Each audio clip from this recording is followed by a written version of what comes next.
Hello, beautiful people. Welcome back to our channel. In the wake of all the things going on in Southeast and the fact that for us now, Southeast has been bubbling either with one news or the other.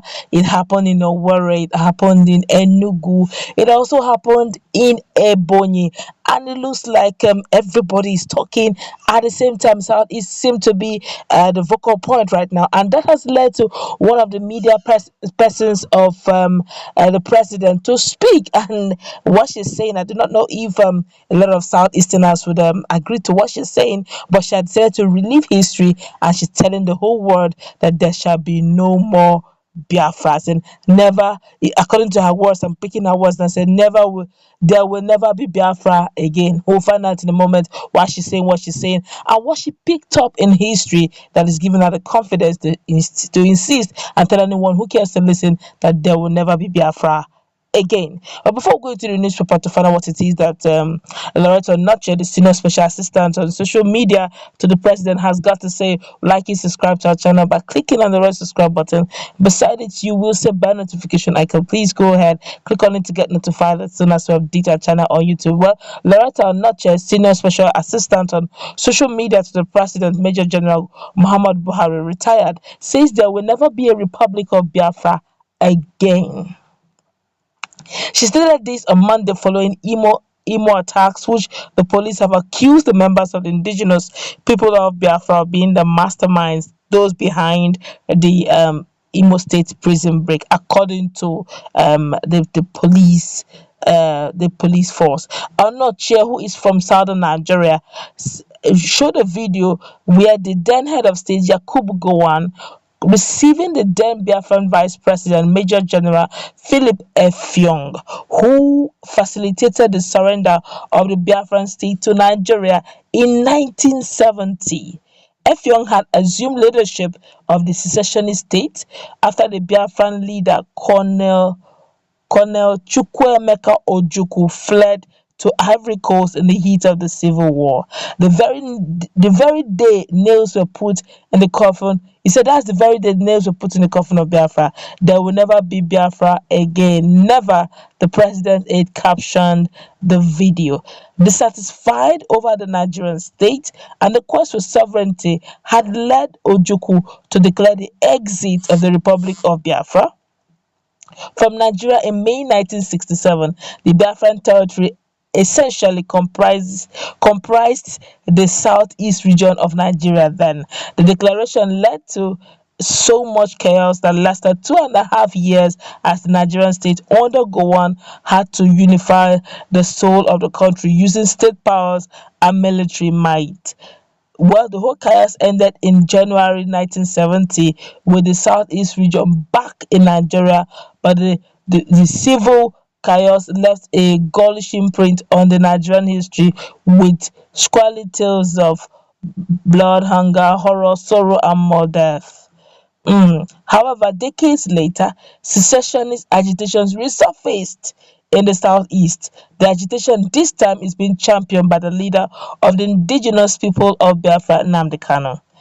The Buhari regime had in September 2017 outlawed IPOB and declared that the activities of the group constituted an act of terrorism and illegality.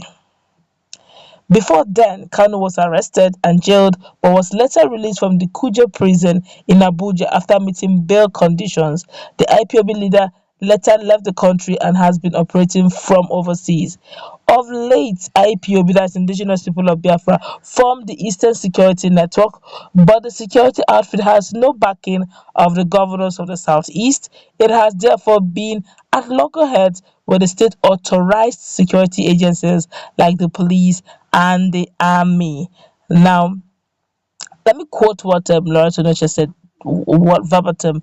He said, relief on the faces of Philip F. Young, that the second in command to Ojukwu, and his men as the surrender says, never again Biafra. Hashtag never again Biafra. The joy on the face of the then head of state, Yakubu Gowon, when he says one hashtag one Nigeria. The very day nails were put in the coffin of Biafra, hashtag Biafra, there will never be Biafra again. Never, she says. Hey, come and see comment that is following those statements.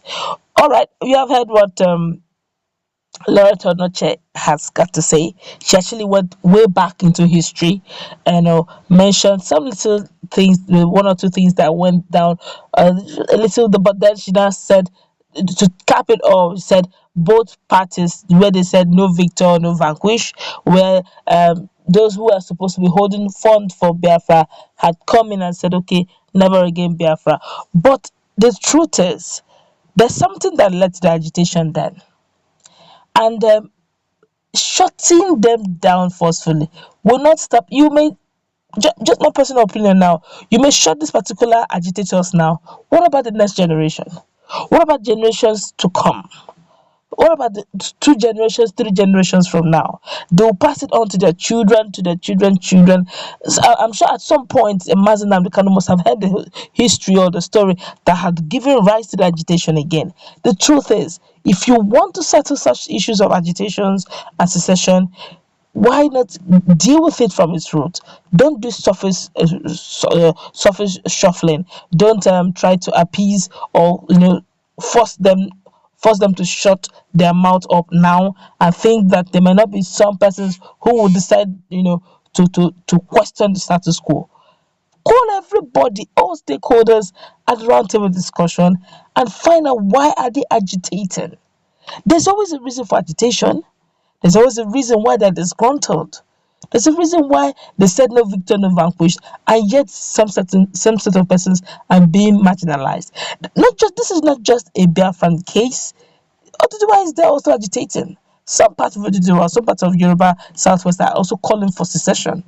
Now, why she's actually bringing up the issue of Biafra is probably because of what took place in Owerri some hours back. It took Enugu is also part of, some persons are feeling the heat in Enugu, same thing in Ebonyi. We keep hearing that Fulani herdsmen have done this, have done that, some unknown guys have come, they've burnt down the correctional center, that's prison centers and all that. The question is, if you check very well, is even our security agencies, they're actually facing the heat. I'm sure somewhere along the line, somebody somewhere may know one or two things that we don't know. Call every stakeholder. Security is everybody's business. Find out why are they agitating and find a way around it. Because the truth be told, if we keep saying that no more Biafra, surface level, but there's still some persons who will tell you, it is now or never. Some persons will tell you they want it now and they don't want any stories. Call them into order, find out what is going on. Is there a way you can work around the situation? Is there a way we can sort it out? Just saying that no more Biafra may not end it. But that's my personal opinion. You may differ, but I feel that at this rate, all hands should be on deck. All stakeholders should be calling around table discussion and find out the way forward. Just saying it on social media that no more Biafra may not really stop it. There's more to this. And the fact that our security agencies are the one receiving this is so painful. Honestly, it's painful because these are people's fathers.